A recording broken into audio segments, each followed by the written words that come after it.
ಪರಶುರಾಮ ಸೃಷ್ಟಿಯ ನಮ್ಮ ಈ ತುಳುನಾಡಿನಲ್ಲಿ ಹಲವು ದೈವ ದೇವರುಗಳು ನೆಲೆ ನಿಂತಿದ್ದಾರೆ. ಹಾಗೆಯೇ ಹಲವಾರು ದೈವ ದೇವರುಗಳ ಪುಣ್ಯ ಕ್ಷೇತ್ರಗಳು ನೆಲೆ ನಿಂತಿವೆ. ಅಂತಹ ಪುಣ್ಯ ಕ್ಷೇತ್ರಗಳ ಇತಿಹಾಸ ವಿಶೇಷತೆಗಳನ್ನು ಪ್ರಚುರಪಡಿಸುವಂತಹ ಕಾರ್ಯಕ್ರಮವೇ ದೈವದೇವರು. ಇದೇ ಈ ಹೊತ್ತಿನ ವಿಶೇಷ. ನಾನು ಕವಿತಾ ಮಾಣಿ.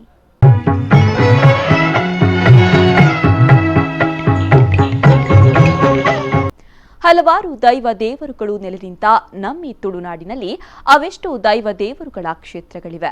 ಅಂತಹ ಕ್ಷೇತ್ರಗಳಲ್ಲಿ ಹೊಸಬೆಟ್ಟುವಿನಲ್ಲಿರುವ ವೃಂದಾವನ ಸೇವಾ ಪ್ರತಿಷ್ಠಾನದ ರಾಘವೇಂದ್ರ ಮಠ ಕೂಡ ಒಂದು. ಇತ್ತೀಚೆಗೆ ಈ ಮಠದಲ್ಲಿ 11ನೇ ವರ್ಷದ ಧನುರ್ಮಾಸ ಪೂಜಾ, ವಾಯುಸ್ತುತಿ ಪುನಶ್ಚರಣ ಪೂರ್ವಕ ಜೇನಿನ ಅಭಿಷೇಕ, ವಾಯುಸ್ತುತಿ ಪುನಶ್ಚರಣ ಹೋಮ, 108 ಕಲಶ ಪ್ರತಿಷ್ಠಾಪನಾ ಪೂರ್ವಕ ಶ್ರೀ ಶನೈಶ್ವರ ಪೂಜಾ ಮಹೋತ್ಸವವು ಅದ್ಧೂರಿಯಾಗಿ ನಡೆಯಿತು.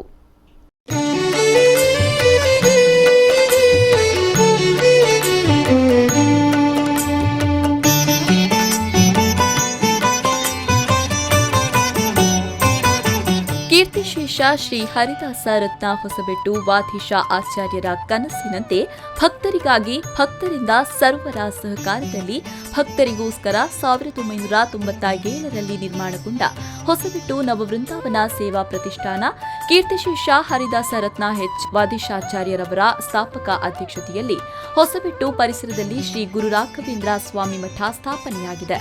ಶ್ರೀ ರಾಘವೇಂದ್ರ ಸ್ವಾಮಿ ಮಠದಲ್ಲಿ 11ನೇ ವರ್ಷದ ಧನುರ್ಮಾಸ ಪೂಜೆ ಡಿಸೆಂಬರ್ 16ರಿಂದ ಆರಂಭವಾಗಿದ್ದು ಜನವರಿ 12ರವರೆಗೆ ಬಹಳ ವಿಜೃಂಭಣೆಯಿಂದ ನಡೆಯಿತು.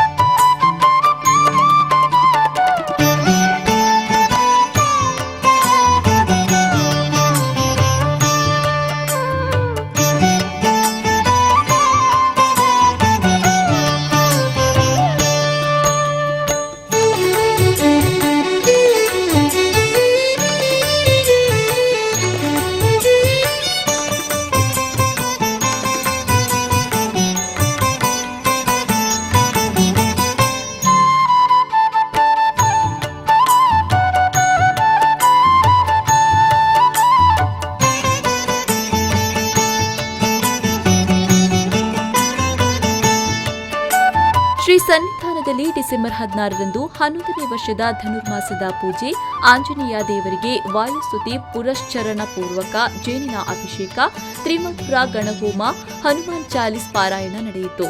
ಇನ್ನು ಜನವರಿ 12ರಂದು ಬೆಳಗ್ಗೆ 8ರಿಂದ ವೇದಮೂರ್ತಿ ಕಗ್ಗಿ ಚಿತ್ರಾಪುರ ಶ್ರೀನಿವಾಸ ಆಚಾರ್ಯ ಮತ್ತು ವೇದಮೂರ್ತಿ ಶ್ರೀಕಾಂತ್ ಭಟ್ ಕೋಟೆಕಾರು ಇವರುಗಳ ಪೌರೋಹಿತ್ಯದಲ್ಲಿ ವಾಯುಸ್ತುತಿ ಪುರಶ್ಚರಣ ಹೋಮ, ಪಂಚಮುಖಿ ಆಂಜನೇಯ ದೇವರಿಗೆ ಕಲಶಾಭಿಷೇಕ, ನವಗ್ರಹ ಪೂಜೆ ಹಾಗೂ ಶ್ರೀ ಶನಿ ಶಾಂತಿ ಹೋಮ ನಡೆಯಿತು.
ಈಗಾಗಲೇ ಹಲವಾರು ಧಾರ್ಮಿಕ ಹಾಗೂ ಸಾಮಾಜಿಕ ಕಾರ್ಯಗಳನ್ನು ಶ್ರೀ ರಾಘವೇಂದ್ರ ಮಠದಲ್ಲಿ ಆಯೋಜಿಸಿ ಎಲ್ಲರ ಮೆಚ್ಚುಗೆಗೆ ಪಾತ್ರವಾಗಿದೆ.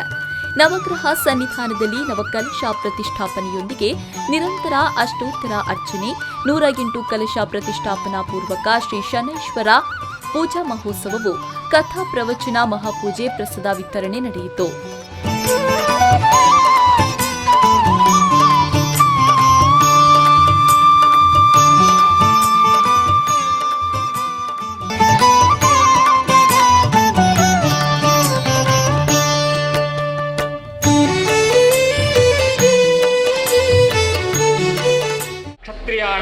ಧರ್ಮ ಪ್ರಜಾನಾನುಪಾಲನಂ. ಕ್ಷತ್ರಿಯ ರಾಜನಾಗಿ ಮೊದಲ ಕರ್ತವ್ಯ ಏನು ಧರ್ಮ ಅಂತ ಕೇಳಿದರೆ ರಾಜನೀತಿಯಲ್ಲಿ ಪ್ರಜೆಗಳನ್ನು ಸಂರಕ್ಷಣೆ ಮಾಡುವುದು.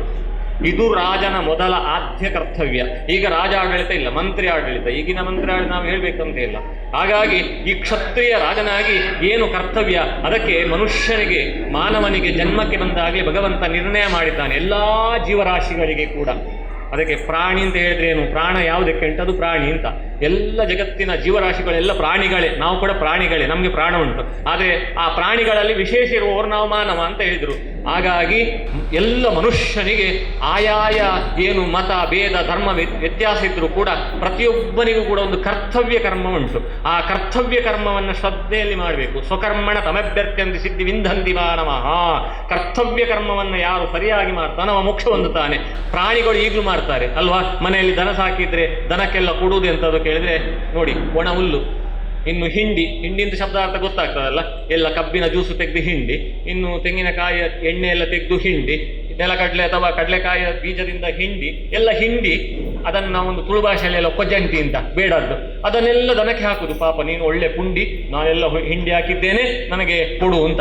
ಮತ್ತೆ ಅಕ್ಕಚ್ಚು ಅಂತ ಹೇಳಿದ್ರೆ ಏನು, ಅಕ್ಕಿನೆಲ್ಲ ತೊಳೆದು ಎಲ್ಲ ತೊಳೆದು ನಾವು ಕ್ಲೀನ್ ಆಗಿದ್ದದ್ದು ನಾವು ತಿನ್ನೋದು, ಶುದ್ಧವಾದದ್ದು. ಅದಕ್ಕೆಲ್ಲ ಬೇಡ, ಏನು ಬೇಡ ದನಕ್ಕೆ. ಬಾಳೆಹಣ್ಣು ಎ ಕ್ವಾಲಿಟಿ ತರೋದು, ಅದರ ಒಳಗಿಂದ ತಿನ್ನೋದು, ಸೂಲಿಯನ್ನು ಅದರ ಮುಖಕ್ಕೆ ಬಿಸಾಡು, ಎಲ್ಲ ನೋಡಿ, ಎಲ್ಲ ಪಾಪ ದನಕ್ಕೆ ಹಾಕುವಂತಹ ಪದಾರ್ಥ ನೋಡಿ. ಮರುದಿವಸ ನಾವು ಹಾಲು ಕರೆಯಕ್ಕೆ ಹೋಗುವಾಗ ಕೊಡುತ್ತದೆ, ಒಳ್ಳೆಯ ಅಮೃತಪ್ರಾಯವಾದಂತಹ ಹಾಲನ್ನು ಕೊಡ್ತದೆ. ನೀನು ನಿನ್ನೆ ನನಗೆ ಹಿಂಡಿ ಕೊಟ್ಟಿದ್ದಿ, ಒಣ ಹುಲ್ಲು ಕೊಟ್ಟಿದ್ದಿ, ಬಾಳೆಹಣ್ಣಿನ ಸಿಪ್ಪೆ ಕೊಟ್ಟಿದ್ದಿ, ನಿನಗೆ ಹಾಲನ್ನು ಹಾಳು ಮಾಡ್ತೇನೆ, ಅಂಥದ್ದೇ ಹಾಲು ಕೊಡ್ತೇನೆ ಅಂತ ಏನಾದರೂ ವ್ಯತ್ಯಾಸ ಮಾಡ್ತದ? ಇಲ್ಲ. ಸಾಕು ನಾಯನ್ನು ಸಾಕಿದ್ರೆ ಯಜಮಾನ ಬರುವಾಗ ಬಾಲವನ್ನು ಅಲ್ಲಾಡಿಸಿ ಕೃತಜ್ಞತೆಯನ್ನು ಸಲ್ಲಿಸಿ, ಪರಿಚಯ ಇಲ್ಲದಂತಹ ವ್ಯಕ್ತಿ ಬರುವಾಗ ತಾನು ಬೊಗಳಿ ಅವರನ್ನು ನಿಲ್ಲಿಸ್ತದೆ. ಹಾಗಾಗಿ ಜಗತ್ತಿನ ಎಲ್ಲ ಪ್ರಾಣಿ ವರ್ಗಗಳು ಕೂಡ ತನ್ನ ಕರ್ತವ್ಯ ಕರ್ಮವನ್ನು ಶ್ರದ್ಧೆಯಲ್ಲಿ ಮಾಡ್ತದೆ. ಮನುಷ್ಯ ಹೇಗೆ ಅಂತ ನಾವು ತಿಳಿದುಕೊಳ್ಳಿ. ಹಾಗಾಗಿ ನಾವು ಕೂಡ ಏನು ಕರ್ತವ್ಯ ಕರ್ಮ ಉಂಟು ಅದನ್ನು ಶ್ರದ್ಧೆಯಲ್ಲಿ ಮಾಡಬೇಕು. ಕೊಟ್ಟದ್ದು ತನಗೆ, ಬಚ್ಚಿಟ್ಟದ್ದು ಪರರಿಗೆ. ಕೊಟ್ಟದ್ದು ತನಗೆ ಅಂತ ಹೇಳಿದ್ರೇನು, ಸಿಕ್ಕಿದ್ದು ತನಗೆ ಅಂತ ಹೇಳಿದ್ರೇನು, ದುಡ್ಡು ಸಿಕ್ಕಿತು, ತುಂಬ ಚಿನ್ನ ಸಿಕ್ಕಿತು, ಅದು ನನಗೆ ಅಂತ ಅಲ್ಲ. ಕೊಟ್ಟದ್ದು ತನಗೆ. ಏನು ಕೊಟ್ಟಿದ್ದಾನೆ ಭಗವಂತ? ಮನುಷ್ಯ ಬೇರೆ ಯಾವುದರಲ್ಲಿ ಬೇಕಾದರೆ ಪಾಲು ಮಾಡ್ಯಾನು, ಅವನವನ ದುಃಖ, ರೋಗ, ಚಿಂತೆ, ಸಮಸ್ಯೆ, ಕಷ್ಟವನ್ನ ಪಾಲು ಮಾಡಲಿಕ್ಕೆ ಆಗುವುದಿಲ್ಲ. ಯಾಕೆ? ಸ್ವತಃ ಹೆಂಡತಿ ಮಕ್ಕಳಿದ್ರೂ ಕೂಡ ಇದನ್ನ ಪಾಲು ತೆಗೊಳ್ಳಿಕ್ಕೆ ತಯಾರೂ ಇರುವುದಿಲ್ಲ, ಕೊಡ್ಲಿಕ್ಕೂ ಆಗುವುದಿಲ್ಲ. ಅದಕ್ಕೆ ಹೇಳಿದ್ದು ಕೊಟ್ಟದ್ದು ತನಗೆ. ನಾವೇನಿದು ಅದು ಗಾದೆ ಮಾತಲ್ಲಿ ಸಂಪತ್ತು ಅದು ಇನ್ನೊಂದು ಅದು ನನಗೆ ಅಂತ, ಅದಲ್ಲ, ಇದನ್ನು ನಾವು ಹೇಳುವ. ಹಾಗಾಗಿ ಇಲ್ಲಿ ಹೊಸಬೆಟ್ಟುವಿನ ಶ್ರೀ ರಾಘವೇಂದ್ರ ಸ್ವಾಮಿ ಮಠದಲ್ಲಿ ನಡೆದ ವಿಶೇಷ ಧಾರ್ಮಿಕ ಕಾರ್ಯಕ್ರಮದ ಕುರಿತು ಇನ್ನಷ್ಟು ಮಾಹಿತಿ ನಿಮಗಾಗಿ.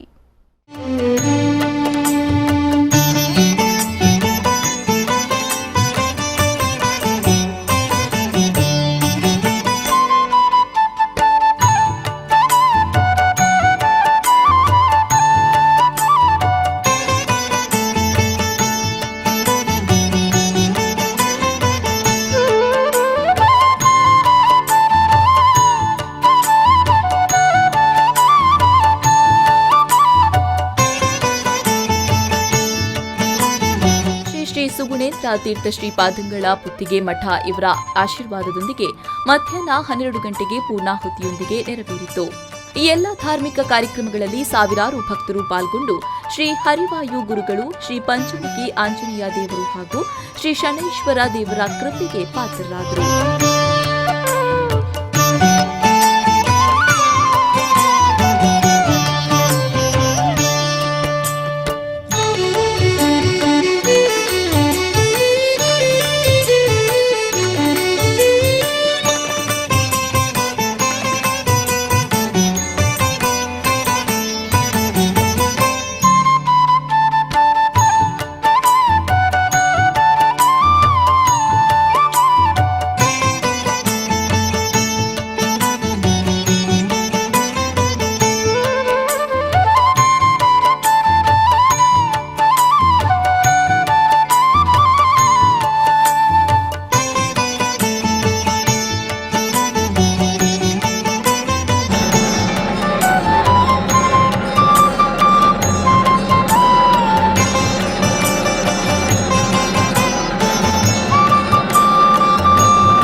ಶ್ರೀ ಕ್ಷೇತ್ರದಲ್ಲಿ ಈ ಬಾರಿ ಶನಿಗ್ರಹನು ಧನುರಾಶಿಯಿಂದ ಮಕರ ರಾಶಿಯ ಪ್ರವೇಶ ಮಾಡುವ ಪೂರ್ವಕಾಲದಲ್ಲಿ ಲೋಕ ಕಲ್ಯಾಣಕ್ಕಾಗಿ ಭಕ್ತರ ಕಷ್ಟ ನಿವಾರಣೆಗಾಗಿ ಈ ವಿಶೇಷ ಧಾರ್ಮಿಕ ಕಾರ್ಯಕ್ರಮ ಜರುಗಿತು. ಗುತ್ತಿಗೆ ಮಠದ ಶ್ರೀ ಸುಗುಣೇಂದ್ರ ತೀರ್ಥ ಶ್ರೀಪಾದಂಗಳರವರು ಧಾರ್ಮಿಕ ಕಾರ್ಯಕ್ರಮದಲ್ಲಿ ಪಾಲ್ಗೊಂಡು ಆಶೀರ್ವಚನ ನೀಡಿದರು. ಕೆಟ್ಟ ಕೆಲಸ ಮಾಡಿದ, ಒಂದು ಗನ್ನು ಹಿಡಿದು 10 ಜನರನ್ನು 100 ಜನರನ್ನು ಸಾಯಿಸಿಬಿಟ್ಟ. 5 ನಿಮಿಷದಲ್ಲಿ ಕೆಲಸ ಮಾಡ, ಅದಕ್ಕೆ 1000 ವರ್ಷ ಅವನಿಗೆ ಶಿಕ್ಷೆಯಾಗ್ತದೆ. 900 ವರ್ಷ ಆದ ಮೇಲೆ ಪಾಪ ಇವನಿಗೆ ಯಾಕೆ ಇಷ್ಟು ಶಿಕ್ಷೆ ಅಂತ ಹೇಳಿದರೆ, ಆ 900 ವರ್ಷಗಳ ಹಿಂದೆ ಮಾಡಿದಂತಹ ಕರ್ಮ ಯಾರಿಗೂ ಗೊತ್ತಿರುವುದಿಲ್ಲ, ಫಲ ಮಾತ್ರ ಕಾಣುತ್ತೆ. ಆವಾಗ ನಮಗೆ ಅನ್ನಿಸ್ತದೆ ಪಾಪ ಇವನಿಗೆ ಯಾಕೆ ಇಷ್ಟು ಶಿಕ್ಷೆ ಅಂತ. ಆದರೆ ಅವನು ಮಾಡಿದ ಕರ್ಮ ಏನಿದೆ ಅದು ಈಗ ಕಣ್ಣಿಗೆ ಕಾಣುತ್ತೆ. ಅದಕ್ಕೆ ಕೃಷ್ಣ ಹೇಳ್ತಾನೆ, ಫಲಕ್ಕೂ ಕರ್ಮಕ್ಕೂ ಸಂಬಂಧವನ್ನು ಯಾರಿಗೂ ಕೂಡ ಕಾಣಲಿಕ್ಕೆ ಸಾಧ್ಯ ಇಲ್ಲ, ದೇವರಿಗೆ ಮಾತ್ರ ಗೊತ್ತು.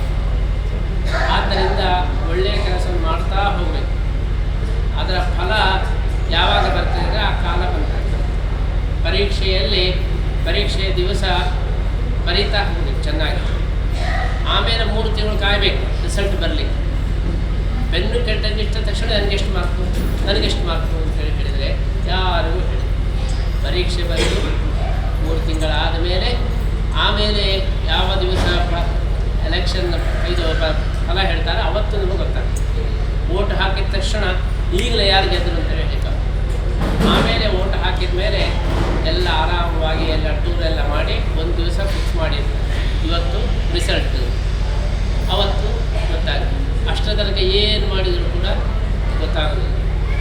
ಹಾಗೆಯೇ ನಾವು ಕರ್ಮವನ್ನು ಮಾಡಿದ ತಕ್ಷಣ ನಮಗೆ ತಕ್ಷಣ ಫಲ ಎಂಬುದು ಎಲ್ಲಿಯೂ ಕೂಡ ಸಿಗುತ್ತೆ, ಎಲ್ಲಿಯೂ ಕೂಡ ಅದು ಸಾಧ್ಯ ಇಲ್ಲ.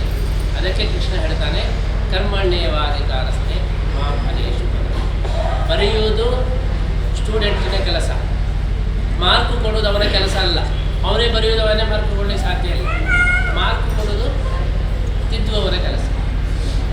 ಅವರ ಕೆಲಸವನ್ನು ಸ್ಟೂಡೆಂಟ್ ಮಾಡಲಿಕ್ಕಾಗೋದು. ನಾನೇ ನನಗೆ ಮಾರ್ಕ್ ಕೊಟ್ಟು ಬಿಡ್ತೇನೆ ಅಂತ ಹೇಳಿದರೆ ಯಾರಾದ್ರು ಹೋಗ್ತಾರೆ, ಮತ್ತೆ ಅದು ಅವರೇ ಕೊಡಬೇಕು, ಆ ಸಮಯಕ್ಕೆ. ಹಾಗೆಯೇ ನಾವು ಒಳ್ಳೆಯ ಕೆಲಸವನ್ನು ಮಾಡಿದರೆ ದೇವರು ಮಾರ್ಕ್ ಕೊಡ್ತಾರೆ, ಆ ಸಮಯದ ಬಂದಾಗ ಮಾರ್ಕ್.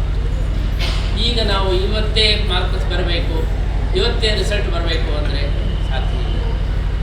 ನಾವು ಬರೆದು ದೇವರಿಗೆ ಅರ್ಪಣೆ ಮಾಡಿದ್ಮೇಲೆ ದೇವರ ಮೇಲೆ ಬಿಟ್ಟು ಬರಬೇಕು, ನಮಗೆ ಸೂಕ್ತವಾದ ಫಲವನ್ನು ಕೊಡುವುದು. ಆದ್ದರಿಂದ ಆ ಒಂದು ಸತ್ಕಾರ್ಯವನ್ನು ಮಾಡಿದರೆ ನಮಗೆ ಆ ಕಾಲದಲ್ಲಿ ಸರಿಯಾಗಿ ಫಲ ಬರುತ್ತೆ. ಅದು ಸಕಾಲದಲ್ಲಿ ಮಾಡಬೇಕು. ನಾವು ಪರೀಕ್ಷೆಗಿಂತ ಮುಂಚೆ ದೇವರ ಹತ್ರ ಪ್ರಾರ್ಥನೆ ಮಾಡಬೇಕು. ಕೆಲವರು ಏನು ಮಾಡ್ತಾರೆ ಅಂದರೆ ರಿಸಲ್ಟ್ ದಿವಸ ದೇವರಿಗೆ ಸುತ್ತು ಬರೋದು, 100 ಸುತ್ತು ಬರ್ತಾರೆ. ರಿಸಲ್ಟ್ ದಿವಸ ಹೋಗಿ ಇವತ್ತು ರಿಸಲ್ಟ್ ಬರ್ತದೆ, ನಾನು ತುಂಬ ದೇವರ ಸುತ್ತು ಬಂದರೆ ರಿಸಲ್ಟ್ ಚೇಂಜ್ ಮಾಡಲಿಕ್ಕೆ ಸಾಧ್ಯ ಉಂಟು. ಅದಕ್ಕಿಂತ ಸ್ಕೂಲಿಗೆ ಹೋಗೋದಕ್ಕಿಂತ ಮುಂಚೆ ದೇವರಿಗೆ ಸುತ್ತು ಬಂದರೆ ಒಳ್ಳೆಯ ಸ್ಮರಣೆ ಬಂದು ಒಳ್ಳೆಯ ಬರೀಲಿಕ್ಕಾಗಿ ಮಾರ್ಕ್ ಜಾಸ್ತಿ ಬರ್ತದೆ. ರಿಸಲ್ಟ್ ದಿವಸ ತನಕ ಸುಮ್ಮನೆ ಇರೋದು, ಆಟ ಆಡ್ತಾ ಇರೋದು. ರಿಸಲ್ಟ್ ದಿವಸ 100 ಪ್ರದಕ್ಷಿಣೆ ಬರೋದು, ದೇವರೇ ಏನಾದರೂ ಮಾಡಿ, ಏನು ಮಾಡಲಿಕ್ಕೆ ಸಾಧ್ಯ. ಹಾಗೆಯೇ ರಿಸಲ್ಟಿಕ್ಕಿಂತ ಮೊದಲು ನಾವು ಹೋಗಿ ದೇವರ ಹತ್ರ ಪ್ರಾರ್ಥನೆ ಮಾಡಿದರೆ ಒಳ್ಳೆ ಬರೆಸ್ತಾರೆ. ಹಾಗೆಯೇ ಶನಿ ಮಕರ ರಾಶಿಗೆ ಬರುವುದಕ್ಕಿಂತ ಮುಂಚೆ ನಾವು ಪ್ರಾರ್ಥನೆ ಮಾಡ್ತೀವಿ. ಆಮೇಲೆ ಎಲ್ಲ ಮುಗಿದ ಮೇಲೆ ಎಲ್ಲ ತೊಂದರೆ ಆದಮೇಲೆ ನಾವು ಶನಿ ಪ್ರಾರ್ಥನೆ ಮಾಡ್ತೇನೆ ಹೇಳಿದರೆ ಇಂತಹ ಒಂದು ಗ್ರಹಗತಿಗೆ ಅನುಗುಣವಾಗಿ ನಾವು ದೇವರ ಪೂಜೆ ಮಾಡೋದು ನಮ್ಮ ಕರ್ತವ್ಯ. ಆ ಫಲ ನಾವು ಏನಾದರೂ ಕೆಟ್ಟದ್ದು ಮಾಡಿದ್ದಿದ್ದರೆ ಪೂರ್ವಜನ್ಮದಲ್ಲಿ ಅದು ಫಲ ಕೊಡದ ಹಾಗೆ ಮಾಫಿ ಮಾಡುವುದು ಅದು ದೇವರ ಕೈಯಲ್ಲಿದೆ.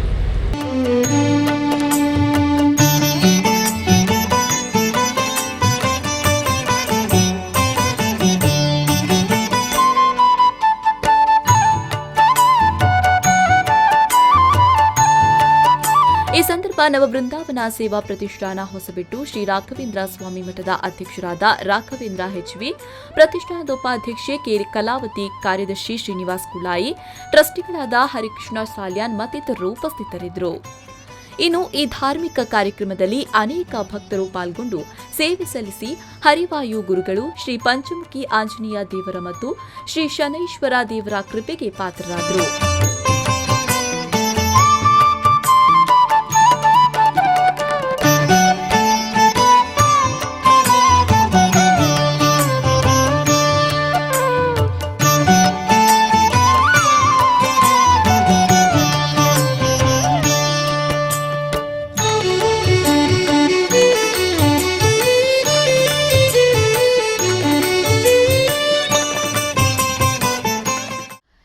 ನೋಡಿದ್ರಲ್ವಾ ವೀಕ್ಷಕರೇ, ಇದು ಮಠದಲ್ಲಿ ನಡೆದ 11ನೇ ವರ್ಷದ ಧನುರ್ಮಾಸ ಪೂಜೆ, ವಾಯುಸ್ತುತಿ ಪುನಶ್ಚರಣ ಪೂರ್ವಕ ಜೇನಿನ ಅಭಿಷೇಕ, ವಾಯುಸ್ತುತಿ ಪುನಶ್ಚರಣ ಹೋಮ, 108 ಕಲಶ ಪ್ರತಿಷ್ಠಾಪನಾ ಪೂರ್ವಕ ಶ್ರೀ ಶನೈಶ್ವರ ಪೂಜಾ ಮಹೋತ್ಸವದ ಸಂಭ್ರಮವನ್ನ ನೀವು ಈ ಕ್ಷೇತ್ರಕ್ಕೆ ಭೇಟಿ ನೀಡಿ ಗುರುಗಳ ಆಶೀರ್ವಾದ ಪಡೆದು ಧನ್ಯರಾಗಿ ಅಂತ ಹೇಳ್ತಾ ಇದಾಗಿದ್ದು ಈ ಹೊತ್ತಿನ ವಿಶೇಷ. ನಿರಂತರ ಸುದ್ದಿ, ಮಾಹಿತಿ, ಮನೋರಂಜನೆಗಾಗಿ ನೋಡ್ತಾ ಇರಿ V4 ನ್ಯೂಸ್.